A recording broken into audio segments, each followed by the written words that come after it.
ஆப்கி அதாலத்ல இந்தியாவோட foreign minister doctor S Jaishankar மேல போடப்பட்ட குற்றச்சாட்டு என்னன்னா இவர் அரசியலுக்கு தகுந்தவர் இல்லைன்னு. டாக்டர் ஜெய்சங்கர், நான் உங்களோட முழு பேக்ரவுண்டையும் பார்த்தேன். முழுக்க டிப்ளமேட்டா இருந்திருக்கீங்க. உங்க குடும்பத்தை பத்தி பார்த்தா உங்களோட அப்பா அவரும் இன்டர்நேஷனல் ஃபேம் இருக்கிறவர் தான். உங்களுடைய குடும்பத்தாளுங்க எல்லாருமே வெளிநாட்டில் தான் இருக்காங்க. நீங்க மட்டும் எப்படி அரசியலுக்கு வந்தீங்க? நான் 41 வருஷத்துக்கு அப்புறம் ஃபாரின் சர்வீஸ்லேருந்து ரிட்டையர்மெண்ட் எடுத்துக்கிட்டேன். அதுக்கப்புறம் நான் ஒரு கார்ப்பரேட் செக்டாருக்கு போய் வேலை பார்த்துக்கிட்டு இருந்தேன். டாடா குரூப்பில் ஒர்க் பண்ணிட்டு இருந்தேன். ஒரு நல்ல பொசிஷனில் இருந்தேன். ஒரு நல்ல வேலை, கம்ஃபர்டபுளான வேலை. அப்புறம் திடீர்னு ஒரு நாள் எலெக்ஷனுக்கு அப்புறமா 2019க்கு அப்புறமா நாம் பிரைம் மினிஸ்டரை மீட் பண்ணணும்னு கூப்பிட்டாங்க. அப்புறம் அப்போ அவர் என்ன சொன்னாருன்னா, நீங்கள் கேபினெட்டில் ஜாயின் பண்ணிங்கன்னா நல்லாயிருக்கும் அப்படின்னு சொன்னார். அது வரைக்கும் ஒரு செகண்ட் கூட நான் பாலிடிக்ஸில் என்டர் ஆனுங்கிற எண்ணமே இருந்ததில்லை. அப்படி யோசிச்சதே கிடையாது. என் குடும்பத்துலையும் யாரும் பாலிடிக்ஸில் இல்லை. நடக்கவும் வாய்ப்பு இல்லைல்ல. உங்களோட 3 பசங்களும் வெளிநாட்டில் இருக்காங்க. உங்களோட ஒய்ஃபும் ஜாப்பனீஸ். ஆனால் அவங்க இந்தியன் சிட்டிசன் தான். சில நான் பொலிட்டிக்கல் ஆட்கள்லாம் சில நேரங்கள் அவங்களும் யோசிப்பாங்க, நம்ம நாடு வளர்ச்சி அடையணும், அதுக்காக என்னால் கண்ட்ரிபியூட் பண்ண முடிஞ்சா ரொம்ப நல்லதுன்னு யோசிப்பாங்க. அப்படி ஒரு எண்ணம் இருக்கும். ஸோ என் விஷயத்தில் அப்போ பிஎம் அப்படி சொல்லும்போது எனக்கு என்ன தோணுச்சுன்னா, அவரை நான் பலப்படுத்தணுங்கிறதுக்காக நான் பண்ணிக்கிட்டு இருந்த கார்ப்பரேட் ஜாபை விட்டுட்டு அரசியலை என்டர் ஆகணும்னு நினச்சேன். ஆனால் நான் மந்திரியான அந்த நேரத்தில் நான் எந்த பொலிட்டிக்கல் பார்ட்டிலையும் மெம்பராக இல்லை. அப்போ அந்த நேரத்துலையும் நான் அதை பற்றி ஒரு மாசமாக யோசிச்சுக்கிட்டு இருந்தேன். அதுக்கப்புறமா தான் நான் அந்த முடிவை எடுத்தேன். மோடிஜி ஒருத்தர் கூப்பிட்டு அவரோட கேபினெட்ல ஜாயின் பண்ணுங்கன்னு சொன்னா ஓகே தானே சொல்லுவாங்க? இல்ல அதுல யோசிக்க என்ன இருக்கு? இல்ல, விஷயம் என்னன்னா, இந்த பொலிட்டிக்கல் ஆட்கள் சுலபமா ஓகே சொல்லலாம். ஆனா என்ன மாதிரி ஒருத்தர் என் மனசுல பாலிடிக்ஸே இல்ல. நீங்க போய் சேர்ந்திருக்கிற இடத்துக்கு பாலிடிக்ஸ்ல இருக்கிறவங்க சேரணும்னா 50 வருஷம் ஆகும். இல்ல அது பிடிக்கணும். இல்ல, நிறைய கஷ்டங்களை தாண்டி வராங்க. அப்படிலாம் இருக்கு, நான் ஒத்துக்கிறேன். ஆனா என்ன பொறுத்த வரைக்கும் சர்ப்ரைஸ். ஒருத்தர்கிட்ட திடீர்னு போய் அவர்கிட்ட ஏதாவது கேட்டீங்கன்னா அது அவருக்கு சர்ப்ரைஸா தானே இருக்கும். அப்போ முடிவெடுக்க கொஞ்சம் நேரம் ஆகும்ல. ஸோ அப்போ எனக்கு ஏற்பட்ட அனுபவம் அதுதான். ஆனால் நீ சொன்ன மாதிரி என்னோட குடும்பம் சொல்லப்போனா இன்டர்நேஷ்னலாக தான் இருக்காங்க.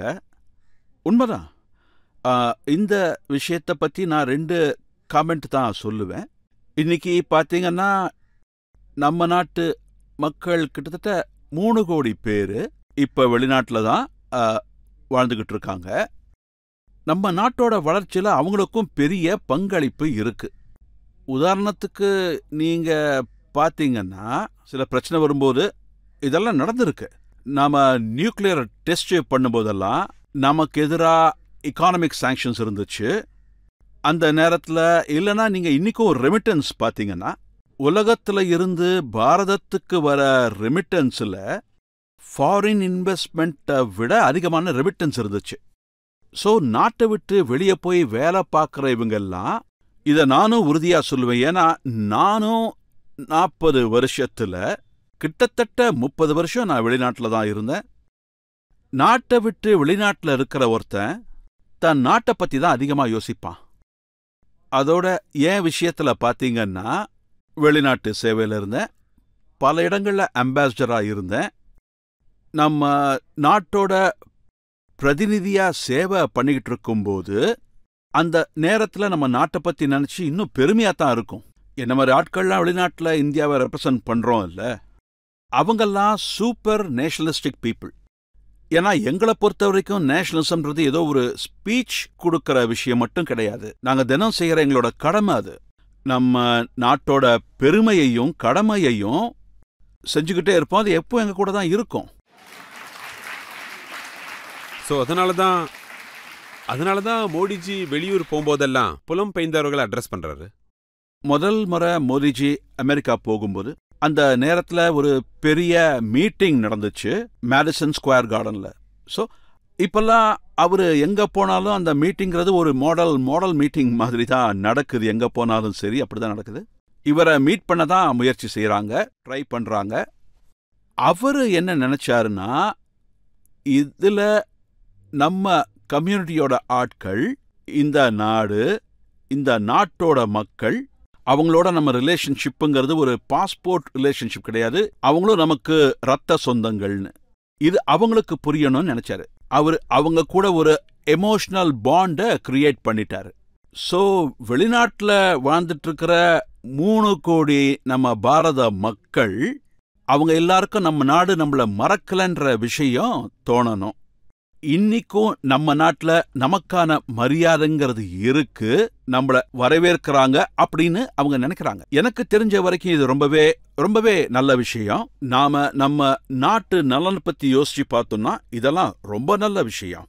இப்ப என்னால பார்க்க முடியுது, அரசியலோட நுணுக்கங்களை கத்துக்கிட்டீங்கன்னு நினைக்கிறேன். இது பஜ்ரங்க பலியோட ஆசீர்வாதம் சொல்றீங்க. அதுக்கப்புறம் நீங்களும் உங்களோட ஸ்பீச்சஸ்ல பஜ்ரங்க பலியை டிப்ளமேட்னு சொல்ல ஆரம்பிச்சிட்டீங்களாமே. இத பாருங்க, அதெல்லாம் அரசியல் கிடையாது. அதெல்லாம் ஆரம்பத்திலிருந்து என்னுடைய நம்பிக்கை.